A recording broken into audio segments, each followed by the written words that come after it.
Hey, welcome back to Cain Course World History. As we talked about in the last video, Europe was very dark, literally, because of their lack of education system in the Middle Ages. But as we talked about in our last video, Italy had some light, but only a little bit. You see, the Italian Renaissance certainly brought a new sense of education and a rebirth of Greek and Roman culture to Italy, and only Italy. So when we talk about illuminating Europe, only one little part of it is. Only one part of Europe is really smart. But today we're going to talk about how the rest of Europe got smart. Well, kind of. Let's go.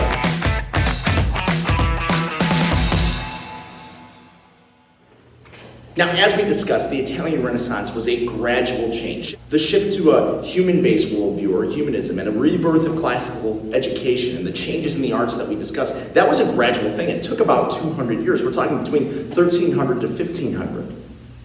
But that Renaissance didn't spread to the rest of Europe until the end of the Italian Renaissance. And about the 1500s, it starts to spread to the rest of Europe in what we would call the Northern Renaissance. You see, back in the Middle Ages, when transportation wasn't all that easy, ideas spread very slowly. But eventually they did get out of Italy. And there's a lot of debate about what's the first part of this Renaissance to spread to the rest of Europe. And many would say it was art. And there's a lot of evidence to that, specifically with the painter Albrecht Durer. In fact, people called him the German Leonardo. In fact, that's his self-portrait right there. Kind of impressive when you think about it. I mean, that dude drew himself, and it's almost immaculate. I wonder what my self-portrait would look like.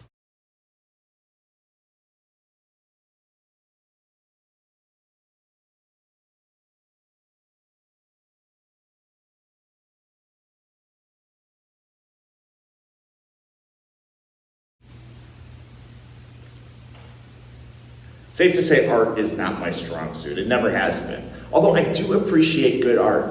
Shout out to Mrs. Rank in middle school art class. Thanks to a wonderful video series from the famous nun Sister Wendy, I learned so much about art, especially Renaissance art, and I can't wait to share that with all of you. Sister Wendy is real, look her up. Regardless, Albrecht Durer brought styles from Italy. When he himself traveled and studied in Italy, he brought them back specifically to Belgium and Germany. In fact, a northern region of France and parts of Belgium and Germany called Flanders quickly becomes the center of Northern Renaissance art. And we see these similarities to Italian Renaissance paintings, but we also see some new additions in this northern style.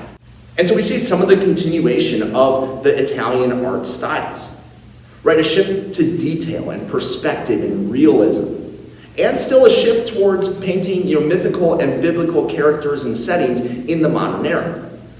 Those things are all apparent in the Northern Renaissance. Take a look at some of these examples. Albrecht Durer showed this new focus on perspective and realism and light and shading in his famous painting, The Praying Hands. It's a piece of art that we see in a lot of people's homes, actually, because of its religious symbolism, but also the wonderful work of art that it is. Notice how real these hands look. You can see the veins and the wrinkles and the details on those hands. This is definitely a work of Renaissance art because of those details. That's something we never saw before, except in the Greek and Roman world, and now it's back in Northern Europe. We also see examples that, again, have the biblical side of things, taking a Bible story and putting it in the modern day. Pieter Brueghel did this with the Tower of Babel, and if you look, you see this towering structure that would definitely tell the story of that biblical story of people trying to build a tower to heaven. But here, it's very clearly in that Greek and Roman style with the columns and arches, something that wouldn't have been done in the actual Genesis era. But Pieter Brueghel also shows a shift in Northern Renaissance art in a way that it's different from that of Italian Renaissance. Not only would they paint biblical stories and mythical and historical stories, Northern Renaissance painters would also paint life as it was. Scenes from everyday life, specifically from the peasants. And that's what this work of art truly is. It's called Peasant Wedding, and here we have a wedding feast and a celebration amongst very simple people. And they're portrayed realistically as they were. That's a shift. See, art used to just be religious or historic. Now it's real, it's current, and it allows a connection to all people that we really haven't had before. It's truly a change. And finally, Northern Renaissance art introduces us a new form of art itself in engravings. Engravings are carvings that would actually be dipped into acid to allow the metal to actually corrode and be carved. And instead of creating something with paint, you were just carving it into metal or wood. It actually also allowed for pieces of art to eventually be mass-produced and essentially traced and made in a cheaper way. So many would say that Flanders is the start of the Northern Renaissance, that it started here much like Florence was the home of the start of the Italian Renaissance because of the art connections, because of Albrecht Durer and his travels to Italy. Yet the Northern Renaissance is not as artsy as the Italian is. It has a greater focus on something else, writing. Now, you know I've been harping on this for a while, but Europe during the Middle Ages was stupid. It was dumb. It was uneducated, and people were in the dark because they didn't know how to read. It's amazing. So much of this could have been fixed if people just knew how to read. But that starts to change during the Northern Renaissance, and there's a couple of different reasons for that. The first part is a shift away from the old styles of the Catholic Church, specifically the overuse of the Latin language, a language that people didn't speak, didn't understand, and definitely couldn't read. We're shifting more towards vernacular languages like English and German, Italian, and French, the language of the everyday people. We discussed in the past the movements of people in the church like Jan Hus and John Wycliffe who tried to get the Bible translated into these vernacular languages so that people could actually read it. Remember, the Bible wasn't something that everyone had in their houses. Oftentimes there would be one Bible per church and it would be chained to a desk and people weren't even allowed to read it. But that begins to change. And it starts to change with the introduction of humanist ideas. Right, again, accessing the capabilities that humans have because they were created by God.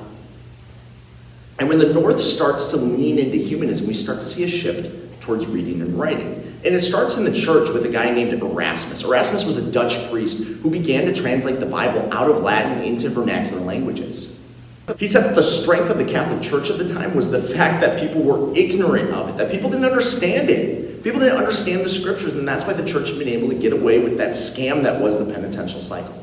So his movements start to get the Bible translated, and that creates a shift towards more reading and more writing. There's an actual interest in becoming educated to understand these things. Education became further promoted in the North, specifically with other humanists and writers like that of England. Sir Thomas More in particular wrote a book called Utopia that outlined a perfect society, an ideal society that would be peaceful and function perfectly for all people. And guess what was at the core of his utopia? You guessed it. Reading, writing, and education. With these new ideas circulating and the belief that a humanist worldview was better than that of the old medieval barbaric worldview, people began to learn to read, and people began to try to access their own understanding and their own abilities in a way they had never before. And it becomes clear that in order to do that, you need to read. Oh, and by the way, literacy gets a huge assist from one of the most important inventors in world history. This guy, Johann Gutenberg. He might be familiar to you because he has a connection to my other homie, Martin Luther, who I'll talk more about in our next video. He creates the printing press. The printing press was a revolutionary invention because it allowed books to be mass-produced. And with books being mass-produced, they're now more available, and therefore there is an incentive to read.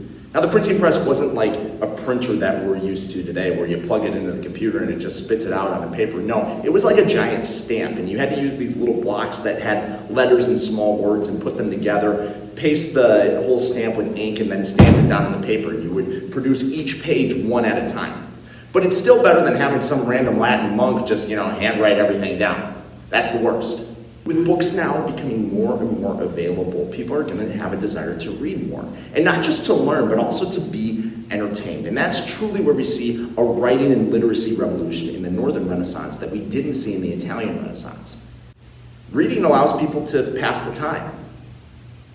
It's during this time that we have the first written novel, at least it's credited to the Spanish author Miguel Cervantes, or if you prefer it in the Queen Spanish, Cervantes. Wrote the book Don Quixote. You know, that timeless story about a guy who thinks he's a knight, so he goes and charges at windmills. Well, he thought they were giants. Yeah, the guy's basically insane and shenanigans ensue, so it's a pretty good read. Although much better in the original Spanish than English, I will say that. The idea of entertaining people with words only continues with plays. You know what's better than reading? Having people read the words to you. It takes all the work out of it. And in England in particular, plays became very popular, especially because of the works of the famed William Shakespeare, the master of the English language. The guy wrote and created all sorts of new words, like upstairs and downstairs. Yeah, those weren't words until Shakespeare came around. And he wrote so many different plays, like Hamlet, Macbeth, Romeo and Juliet, A Midsummer Night's Dream, the list goes on. So many that you have probably read in early high school English classes. Oh yeah, spoiler alert, most Shakespeare plays involve two people loving the same person and all your favorite characters dying at the end. He's a master of modern language and storytelling. People have a desire for books. People have a desire to be entertained. And the Northern Renaissance really portrayed that. It showed a shift into how humanism functions on oneself, right? How am I going to learn? How am I going to be entertained? And that's not a bad thing, because it made the world a better place, for sure. And all of this was made possible because of Johann Gutenberg's printing press. Literacy rates in Europe are going to skyrocket because of this. And it shows that words and the ability to read and understand them, that is really powerful. Guess what the first book published by Gutenberg's printing press was? It was a vernacular copy of the Bible, the Gutenberg Bible. And that alone is going to revolutionize the way people throughout Europe think. It'll raise questions. Education is becoming normalized. It seems quite necessary if you're going to be a part of society that you need to at least be able to read and write. It truly makes society a better place. And people are starting to better understand the world around them. And their eyes start to open up to certain things. Like maybe that old church system that was based on the dead Latin language that we couldn't understand, that we couldn't read the Bible, that we couldn't understand what was going on in services. Maybe that's not all that it was supposed to be. Maybe there's a scam. You see, as people start to learn more, they start to question more. Remember, before this time, Europe was dark when it came to education and it came to understanding. But with the Italian Renaissance, one small light went on, and it began to illuminate the entire continent. And when those ideas spread to the Northern Renaissance, it's like a second light went on. But notice this room still isn't as bright as it could be. And that's how Europe is. Yes, Europe is smarter than it was during the Middle Ages, but has it reached its full potential? Probably not. You see, there's several things Europe still needs to figure out for its society, for its people, for its beliefs. There's some major changes that need to take place. So yes, Europe will get smart a second time, but that's a story for another day. Thanks for watching. See you next time.